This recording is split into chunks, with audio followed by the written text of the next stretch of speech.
ఉంది భారతదేశంలో కాదు, ఆస్ట్రేలియాలో 2 హిందూ సనాతన గ్రామాలు రూపుదిద్దుకున్నాయి.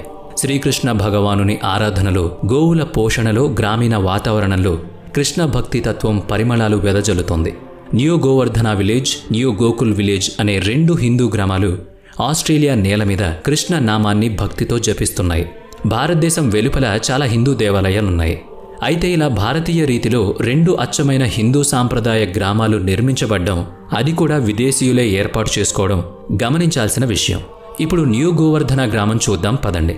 ఆ పల్లె వాతావరణం గమనించండి. ఆవుల్ని తోలుకుపోతున్నారు. గోధూళి లేస్తే బాగానే ఉండును, కానీ అక్కడంతా పరిశుభ్రంగా ఉంటాయి కనుక రహదారుల మీద దుమ్ము లేదు. గోధూళి లేకపోయినా గోవులున్నాయి, గోపాలురు ఉన్నారు, గోపెమ్మలు ఆడుతున్నారు, అడ్డపంచెలు కట్టారు, ఉత్తరీయం ధరించారు, తలపాగా చుట్టారు, మేళం తాళం మ్రోగుతున్నాయి. కృష్ణనామాన్ని జపిస్తూ గ్రామ సంచారం చేస్తున్నారు. వచ్చిన వాళ్లు తాళానికి తగినట్టు పాదం కదుపుతున్నారు. ఎడ్లబండిపై కృష్ణుని మూర్తిని తీసుకువెళ్తున్నారు. దానికి గొడుగు పట్టారు. ఆ పక్కనే చామరము విసురుతున్నారు. మహిళలు భారతీయ సాంప్రదాయ వస్త్రధారణలో ఉన్నారు. ఆ మొత్తం వాతావరణం చూస్తుంటే ముచ్చటగా ఉంది. పశువుల కొమ్ములకు పువ్వులు చుట్టారు, మెడలో మువ్వలు కట్టారు. ఇప్పుడు న్యూ గోకుల గ్రామాన్ని చూసొద్దాం రండి. ఇక్కడ భక్తులు రాత్రంతా జగన్నాథుని భజనలో జాగరణ చేస్తూ ఉంటారు. బాలకృష్ణులు ఉన్నారు, గమనించండి. చిలిపి కృష్ణుడిగా ఉన్న ఆ చిన్నవాడు కృష్ణుడి మాస్క్ పెట్టుకున్నాడు, చూసారా? పిల్లల కేరింతల్లో సహజంగానే భగవంతుడుంటాడు. ఆ చిన్నారులు తమ ప్రాంతానికి ఎంతో దూరంగా ఉన్న దేశానికి చెందిన భారతీయ చింతనలో జీవిస్తుండడం కించిత్ ఆశ్చర్యంతో కూడిన, గర్వంతో కూడిన భావాన్ని కలిగిస్తుంది.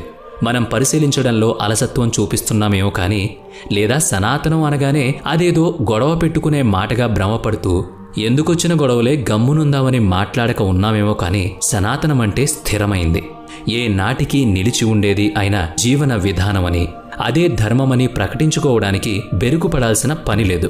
ఆ స్వచ్ఛత ఇదిగో ఆస్ట్రేలియాలో కనిపిస్తోంది. ఈ 2 పల్లెల్లో వికసిస్తోంది. ఆస్ట్రేలియా, ఐరోపా, అమెరికాలోని కొన్ని ప్రాంతాల్లో ఇలాంటి సనాతన హిందూ భారతీయ గ్రామాలు ఏర్పడుతున్నట్లు తెలుస్తోంది. ఆస్ట్రేలియాలోని ఈ న్యూ గోవర్ధనం, న్యూ గోకులం గ్రామాల కార్యక్రమాలు చూస్తే మనసు ఆనందడోలికలు ఊగుతుందని మీరే చెప్తారు. ఈ 2 గ్రామాల మధ్య దూరం 700 కిలోమీటర్లు. ప్రపంచంలో పలుచోట్ల ఇలాంటి గ్రామాలు మరిన్ని తయారవుతున్నాయి. అన్నీ కూడా కృష్ణా విలేజెస్ ప్రాజెక్టులో భాగంగా రూపొందుతున్నాయి. జగన్నాథుని భక్తి తత్వాన్ని ప్రసారం చేస్తూ సనాతన భారతీయ ధర్మాన్ని ప్రపంచానికి పరిచయం చేయడం ఈ ప్రాజెక్టు వెనుక ఉన్న ఉద్దేశం. హంగేరీలో ఉన్న హిందూ గ్రామాల్లోని హంగేరియన్ హిందువులు చీరలు ధరిస్తారు, ధోతీ కుర్తా ధరిస్తారు, ఆవులను పోషిస్తారు. ఆ గ్రామాల్లో ప్రజలు సనాతన భారతీయ ధర్మాన్ని అనుసరిస్తారు. ఆస్ట్రేలియాలోని ఈ 2 గ్రామాల్లో కూడా సనాతన ధర్మం అవలంబింపబడుతోంది. పర్వత ప్రాంతాల నడుమ పచ్చని పర్వతాల మధ్య 1000 ఎకరాల్లో విస్తరించిన గోవర్ధన గ్రామం చూస్తే మీరు నమ్మలేని అనుభూతిని పొందుతారు. ఆస్ట్రేలియాలోని న్యూ సౌత్ వేల్స్ ప్రాంతంలోని ట్వీట్ వ్యాలీలో గోవర్ధన గ్రామం ఏర్పడింది. జగన్నాథునితో కలిసి గోవులతో సహా గ్రామ ప్రచారం, శంఖనాదం, మృదంగ వాదనం, తాళ లయలు, హరేకృష్ణ నామజపం, ఆ వెనుకనే సన్నాయి మేళం వింటుంటే ఆహ్లాదంగా అనిపిస్తుంది. హార్మోనియం, కంజీరా వాద్యాలు మొత్తం దృశ్యానికి తగిన శృతిని సమకూరుస్తున్నాయి. ఇది అక్కడ ప్రతిరోజు జరిగే ఒక కార్యక్రమం. శ్రీకృష్ణుని కీర్తిస్తూ పాటలు పాడడం మాత్రమే కాదు, ప్రతి ఏడాది జగన్నాథ రథయాత్రను నిర్వహిస్తారు. సనాతన హిందూ పండుగలన్నిటినీ వేడుకగా చేసుకుంటారు. గోవర్ధన గ్రామం ఉన్న చోట వ్యవసాయం చేసేవారు ఎక్కువగా ఉన్నారు. సహజంగానే రైతులు, గ్రామీణులు అయిన స్థానికులకు ఈ గోవర్ధన గ్రామం ఒక దర్శనీయ స్థలంగా మారింది. అది మెల్లగా ఆస్ట్రేలియాలోని వివిధ ప్రాంతాల్లో ఉన్న ఆస్ట్రేలియా వాసులకు సనాతన ధర్మం రీతుల్ని పరిచయం చేసింది. అందులోని ప్రకృతి తత్వాన్ని బోధించింది. ఇక్కడున్న భక్తి వేదాంత గురుకులంలో విద్యార్థులకు ప్రాచీన గురుకుల రీతిలోనే వేదకాలపు పద్ధతిలో పాఠాలు చెప్తున్నారు. సంస్కృత భాష నేర్పుతున్నారు. భగవద్గీతను వల్లివేయిస్తున్నారు. దైవం పట్ల సమర్పణ భావాన్ని అలవాటు చేస్తున్నారు. సేంద్రియ వ్యవసాయం, గోమాతను పాలించడం, ఆవు పాలతో తయారు చేయగలిగిన పదార్థాలు తయారీ నేర్పించడం, గోమయంతో ఎరువులు తయారు చేసి పంట పొలాలకు ఉపయోగించడంలో శిక్షణ నిర్వహించడం జరుగుతోంది. గోవర్ధన గ్రామంలోని కళాశాలల్లో ఏడాదంతా సనాతన భారతీయ నాగరికత, సంస్కృతి, సాంప్రదాయాల గురించిన వివిధ కార్యక్రమాలను రూపొందించి ప్రదర్శిస్తూ ఉంటారు. జ్యోతిష్యం, ఆయుర్వేదంలలో తప్పనిసరిగా శిక్షణ ఉంటుంది. ఇంతకీ ఆస్ట్రేలియాలో న్యూ గోవర్ధన గ్రామం రూపుదిద్దుకోవడానికి కారకులెవరో తెలుసుకోవాలి కదా. 1977లో ఇస్కాన్ భక్తుడైన సభాపతి దాస్ ఈ గ్రామాన్ని రూపొందించారు. అప్పట్లో $80,000 అమెరికా డాలర్లతో 850 ఎకరాల స్థలాన్ని కొనుగోలు చేశారాయన. ఇప్పుడు అది 1000 ఎకరాలకు విస్తరించింది.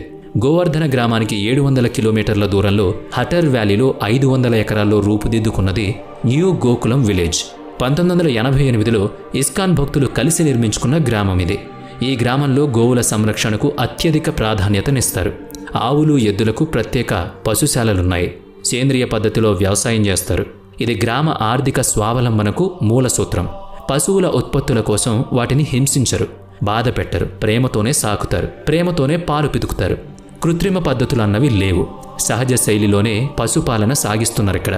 ఆస్ట్రేలియాలో భారతీయ సనాతన హిందూ గ్రామాలు ఈ రెండే కాదు, మరొకటి ఉంది. దాన్ని బృందావన వ్యాలీ అని గాని, ద సేక్రెడ్ ఇండియా గ్యాలరీ అని గాని పిలుస్తారు. 13 ఏళ్ల కృషితో జగత్తారిణీ దేవిదాసి అనే కృష్ణ భక్తురాలు బృందావనం పేరిట ఈ గ్రామాన్ని నిర్మించారు. కృష్ణా విలేజెస్ ప్రాజెక్ట్ ద్వారా ఇస్కాన్ సహకారంతో రూపుదిద్దుకున్న సనాతన హిందూ గ్రామాలివి.